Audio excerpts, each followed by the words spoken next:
অন্তর্বর্তীকালীন সরকার দায়িত্ব গ্রহণের ৩ মাসের মধ্যে নির্বাচন দিয়ে দিলে অনেক ঝামেলা এড়ানো সম্ভব হতো বলে মনে করেছেন বিএনপির মহাসচিব মির্জা ফখরুল ইসলাম আলমগীর। জুলাই সনদের ভিত্তিতেই আগামী জাতীয় নির্বাচন হতে হবে বলে দাবি করেছেন সমমনা ইসলামী দলসমূহ। আইনমন্ত্রী মোহাম্মদ আসাদুজ্জামান এক সংবাদ সম্মেলনে বলেছেন, সাবেক প্রধানমন্ত্রী শেখ হাসিনা এখন তত্ত্বাবধায়ক সরকারের অধীনে নির্বাচন চান, যা অনেকটা ভূতের মুখে রাম নামের মতো। আবু সাঈদ হত্যা মামলার আনুষ্ঠানিক বিচার শুরু আজ।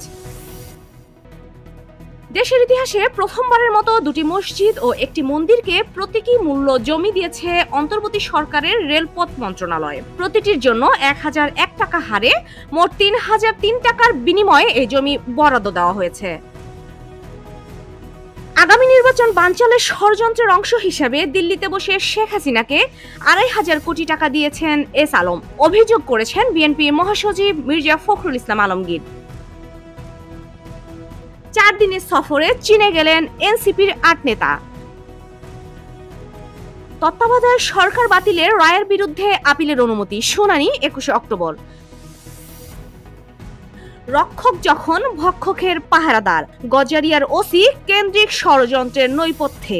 পুলিশ ক্যাম্প স্থাপনের উদ্দেশ্য জনগণের নিরাপত্তা নিশ্চিত করা, কিন্তু সেই পুলিশ ক্যাম্পই যদি স্থাপিত হয় এলাকার চিহ্নিত সন্ত্রাসী ও ফ্যাসিস্ট সরকারের দোসরদের বাড়িতে, তখন তা কিসের ইঙ্গিত দেয়? গজারিয়া গুয়াগাছিয়া পুলিশ ক্যাম্পে হামলা হয়নি।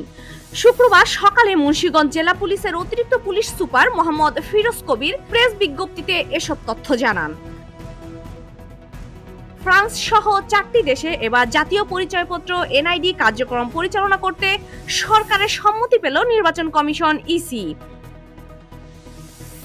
প্রকৌশল পেশায় বিএসসি ডিগ্রিধারী ও ডিপ্লোমাধারীদের পেশাগত দাবিসমূহের যৌক্তিকতা পরীক্ষা নিরীক্ষা করে সুপারিশ প্রণয়নের জন্য কমিটি গঠন করেছে সরকার।